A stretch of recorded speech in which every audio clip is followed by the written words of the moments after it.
Let's look at Pennsylvania right off the bat. We know that there is voter fraud that occurred. Now, how much, that is a question that'll be fought out in the courts. But statewide, you had our attorney general and our governor basically guarantee a Biden victory, saying when all the votes are counted, Biden will win. We also know that just in my district alone, ballots were sent into my district that were already pre-filled out, straight Democrat voting line.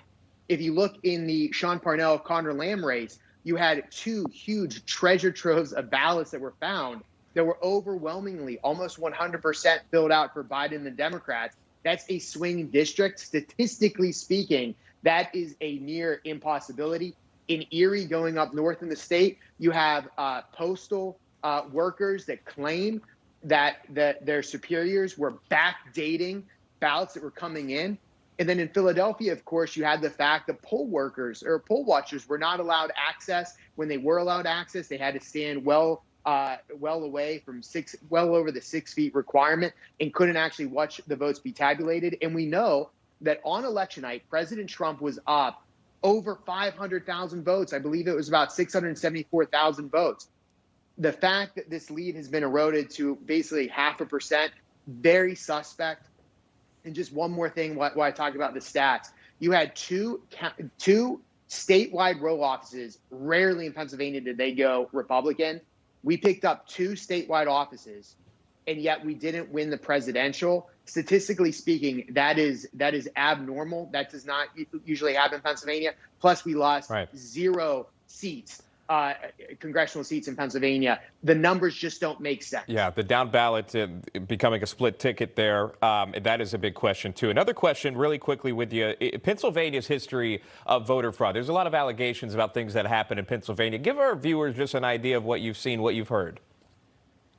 Well, voter fraud here is constantly an issue, whether you're talking about downtown Pittsburgh or whether you're talking about the Philadelphia issue. It's just something that you have to overcome. We know that there were individuals that were dead that miraculously registered to vote and mailed in a vote. We also know that in some precincts, we're being told there was over 100% voter participation. We're still working to confirm that, but clearly that would be indicative of voter fraud. So we know that we have to usually overperform as Republicans in a lot of these areas to win come election night.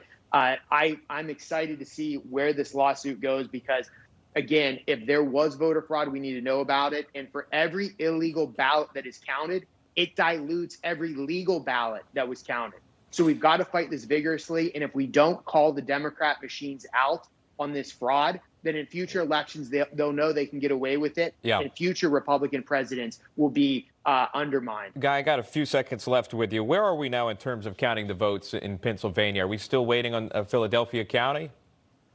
I believe there's about 90,000 votes still in Philadelphia. In Western Pennsylvania and Westmoreland County, my district, last time we checked, there was about 40,000 votes. I'm not sure the exact number, but we're talking about a Biden lead by less than 0.5 percentage point.